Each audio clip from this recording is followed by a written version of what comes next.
ये सभी विकास के ऐसे आयाम हैं जिन पर बातचीत की जाएगी, चर्चा की जाएगी, लेकिन महत्वपूर्ण रहेगा क्योंकि भारतीय समुदाय के साथ भी प्रधानमंत्री नरेंद्र मोदी संवाद करेंगे, उन्हें संबोधित करेंगे, वो भी न्यूयॉर्क में। और इससे पहले 2014 में मेडिसन स्क्वायर में प्रधानमंत्री ने न्यूयॉर्क में भारतीय समुदाय को संबोधित किया था, जिसके बाद अब वे पुनः न्यूयॉर्क पहुंचेंगे और भारतीय समुदाय को संबोधित करेंगे, जिसे लेकर भारतीय समुदाय में बहुत बहुत उत्साह है। और इसके अलावा प्रधानमंत्री के इस दौरे से जुड़ा एक बहुत बड़ा बिंदु है यूनाइटेड नेशंस के समिट को, यानी समिट ऑफ द फ्यूचर को जब प्रधानमंत्री संबोधित करेंगे और न केवल भारत की सोच को वैश्विक मंच पर रखेंगे, विकास की सोच को, भारत की विकास संबंधित उपलब्धियों को साझा करेंगे, लेकिन साथ ही किस तरीके से आगे बढ़ा जाना चाहिए भविष्य को लेकर, किस तरीके से ग्लोबल साउथ के देशों की चिंताओं को उनका समाधान ढूंढने के लिए आगे बढ़ा जाना चाहिए। इन तमाम बिंदुओं को प्रधानमंत्री नरेंद्र मोदी साझा करेंगे क्योंकि प्रधानमंत्री हमेशा वसुधैव कुटुंबकम के मंत्र को वैश्विक मंच पर साझा करते हैं। ऐसे में भारत किस तरीके से आज के जटिल दौर में, जब भू राजनीतिक व्यवस्थाएं चरमरा रही हैं, जब शांति और स्थिरता की दरकार विश्व के हर कोने में है, ऐसे में भारत कैसे शांति दूत भी बन सकता है, उस पर भी सबकी नजर रहेगी। हम जानते हैं कि किस तरीके से विदेश मंत्रालय के द्वारा भी प्रेस वार्ता में इस बात को सामने रखा गया कि विभिन्न इंटरलोक्यूटर्स बातचीत कर रहे हैं, क्योंकि यहां पर बात न केवल गाजा की स्थिरता की बात हो रही है, संघर्ष की, बल्कि रूस यूक्रेन संघर्ष की भी बात हो रही है। और भारत को एक ऐसी ताकत के तौर पर देखा जा रहा है, प्रधानमंत्री नरेंद्र मोदी को एक ऐसे वैश्विक नेता के तौर पर देखा जा रहा है जो इस तरह के संघर्षरत हालात में समाधान की दिशा में आगे बढ़ने में विश्व की सहायता कर सकते हैं। काफिला पहुंचा राष्ट्रपति जो बाइडेन के घर पर, फिलाडेल्फिया में प्रधानमंत्री की मौजूदगी थी और इस वक्त ये तस्वीरें हम तक पहुंची और राष्ट्रपति जो बाइडेन ने प्रधानमंत्री का स्वागत किया। दोनों नेताओं ने गले मिलकर एक दूसरे का अभिवादन और इस्तकबाल किया है और निश्चित तौर से गर्मजोशी भरी इस मुलाकात से पहले की ये तस्वीरें, जब प्रधानमंत्री पहुंचे हैं राष्ट्रपति जो बाइडेन के घर, तो उन्होंने उनका स्वागत किया है और ये स्वागत के समय की तस्वीरें, दोनों ही नेताओं ने गले मिलकर एक दूसरे का स्वागत किया। प्रधानमंत्री के इस गाड़ी पर अमेरिका और भारत के झंडे लहराते हुए ये दोनों देशों की दोस्ती के पैगाम को आगे बढ़ा रहे हैं। और जब प्रधानमंत्री पहुंचे हैं तो राष्ट्रपति जो बाइडेन उनको रिसीव करने पहुंचे और दोनों नेताओं ने एक दूसरे को गर्मजोशी के साथ में स्वागत किया है। और इसके बाद इस वक्त ये बैठक का मुलाकातों का दौर चल रहा है और निश्चित तौर से फिलाडेल्फिया के में जहां पर एक तरीके से गृह राज्य के तौर पर जो बाइडेन का देखा जाता है और वहां पर क्वाड शिखर सम्मेलन के लिए उन्होंने आमंत्रित किया है, जहां पर प्रधानमंत्री नरेंद्र मोदी पहुंचे हैं, ऑस्ट्रेलिया के प्रधानमंत्री और उसके अलावा जापान के प्रधानमंत्री पहुंचे हैं क्वाड शिखर सम्मेलन में फिलाडेल्फिया में शिरकत करने के लिए। उससे पहले प्रधानमंत्री मोदी की राष्ट्रपति जो बाइडेन के साथ द्विपक्षीय बायलैटरल मुलाकात और उनका काफिला पहुंचा राष्ट्रपति जो बाइडेन के घर पर, फिलाडेल्फिया में प्रधानमंत्री की मौजूदगी थी और इस वक्त ये तस्वीरें हम तक पहुंची और राष्ट्रपति जो बाइडेन ने प्रधानमंत्री का स्वागत किया। दोनों प्रधानमंत्री किशिदा और प्रधानमंत्री अल्बनीसी,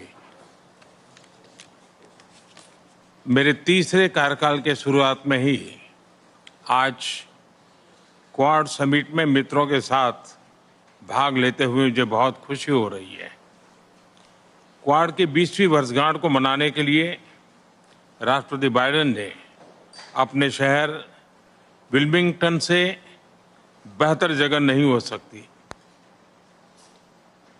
एमट्रेक जो के रूप में आप जिस प्रकार से इस शहर और डेलावेयर से जुड़े रहे हैं, कुछ वैसा ही रिश्ता आपका क्वाड से भी रहा है। आपके नेतृत्व में 2021 में पहली समिट का आयोजन किया गया और इतने कम समय में हमने अपने सहयोग को हर दिशा में अभूतपूर्व तरीके से बढ़ाया है। इसमें व्यक्तिगत रूप से आपकी बहुत महत्वपूर्ण भूमिका रही है। मैं क्वाड के लिए आपकी दृढ़ प्रतिबद्धता, आपके नेतृत्व और आपके योगदान के लिए आपको हृदय से धन्यवाद देता हूं। फ्रेंड्स, हमारी बैठक ऐसे समय हो रही है जब विश्व तनावों और संघर्षों से घिरा हुआ है। ऐसे में साझा डेमोक्रेटिक वैल्यूज के आधार पर क्वाड का मिलकर साथ चलना पूरी मानवता के लिए बहुत ही महत्वपूर्ण है। हम किसी के खिलाफ नहीं हैं। हम सभी एक रूल्स बेस्ड इंटरनेशनल ऑर्डर, संप्रभुता और क्षेत्रीय अखंडता के सम्मान और सभी मसलों के शांतिपूर्ण ढंग से हल निकालने का समर्थन करते हैं। फ्री, ओपन, इंक्लूसिव और प्रॉस्परस इंडो पैसिफिक हमारी साझा प्राथमिकता और साझा प्रतिबद्धता है। हमने मिलकर health security, critical and emerging technologies, climate change, capacity building जैसे क्षेत्रों में कई सकारात्मक और समावेशी इनिशिएटिव लिए हैं। हमारा मैसेज साफ है, Quad is here to stay, to assist, to partner and to complement. मैं एक बार फिर राष्ट्रपति बाइडेन और सभी साथियों का अभिवादन करता हूं। 2025 में क्वाड लीडर्स समिट का आयोजन भारत में करने में हमें खुशी होगी। बहुत बहुत धन्यवाद। Fellow leaders, welcome to Delaware. Welcome to Claymont, Delaware. It used to be a steel town here years ago. And welcome to the border of Wilmington, Delaware. And I'm really pleased that you were able to be in my home and see where I grew up. I got a chance to do that in Hiroshima.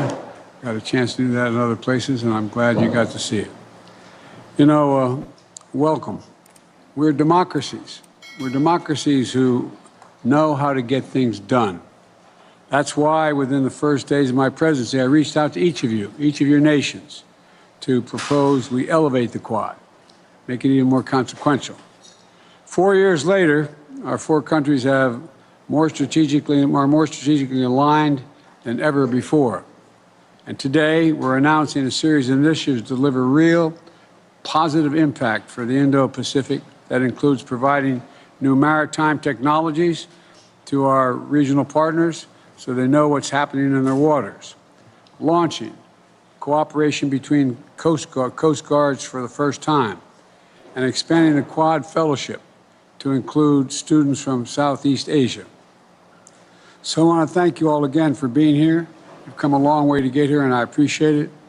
And while challenges will come, the world will change because the Quad is here to stay, I believe, here to stay. And I'm going to turn it over now to all of you, and I'd like to start by recognizing Prime Minister Modi.